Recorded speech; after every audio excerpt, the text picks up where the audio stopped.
On avance. Shalom Vacham Moray Rabotai. L'interdiction d'accepter le Lashon Hara, et c'est même dans le cas où il y aurait une rumeur qui s'est répandue dans la ville, comme on a parlé tout à l'heure avec un ami, que Inyatsa Kol Ba'ir qui ploni Asa Maaseh Lo Hagun. Il y a une certaine rumeur qui s'est répandue dans la ville, dans le pays. Aujourd'hui, malheureusement, avec les médias, n'en parlons pas. Et que personne n'a fait un tel et tel comportement, s'est mal comporté, etc. On n'a pas le droit d'y croire. Et celui qui croit sur cette médisance, même si elle est déjà répandue en public, il est en train de transgresser l'interdiction d'accepter du Lashon Hara.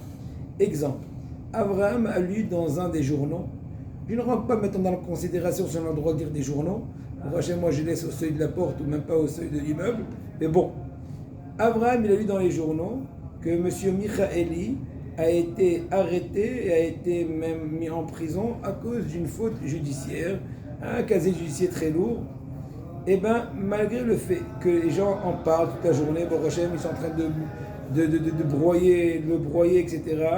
Et bien, écoute, la presse ne va pas tellement se tromper, etc. Tout est une façon de réfléchir tordue. Et bien, Abraham n'a pas le droit de croire à ce récit. En réalité, elle n'a pas le droit de lire ces propos dans un journal. Je dirais même qu'on peut le jeter, ou j'ai même méthode de le jeter.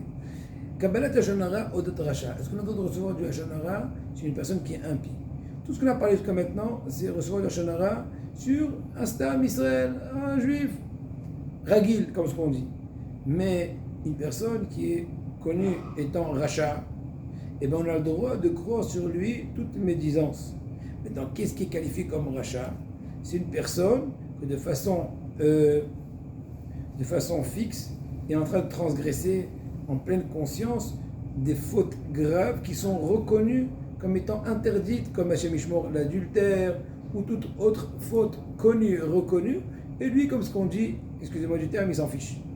Eh bien, il ne s'appelle pas Midrash. Maintenant, il est vrai que celui qui a grandi depuis son bas âge, dans un lieu qui était loin de la Torah des Mitzvot, il faudra demander à un décisionnaire, selon les cas de figure différents, selon tous les critères qui sont très variants, quand est-ce qu'il va rentrer dans la catégorie d'une personne qui est Tinok Shenishuba, une personne qui a été emprisonnée et que, malgré le fait qu'aujourd'hui il est en train de crier « je m'en fiche de la Torah Hazé Shalom », mais c'est parce qu'il a été complètement, comment dirais-je, bourré et endoctriné de par des gens malencontreux, ou en fait il est dans la catégorie des gens qui ont connu et que Hazé Shalom ils ont quand même renié, et là ça s'appelle, c'est plus Amitera, qui est Rachat, on a le droit de parler aujourd'hui de la Lashon Hara.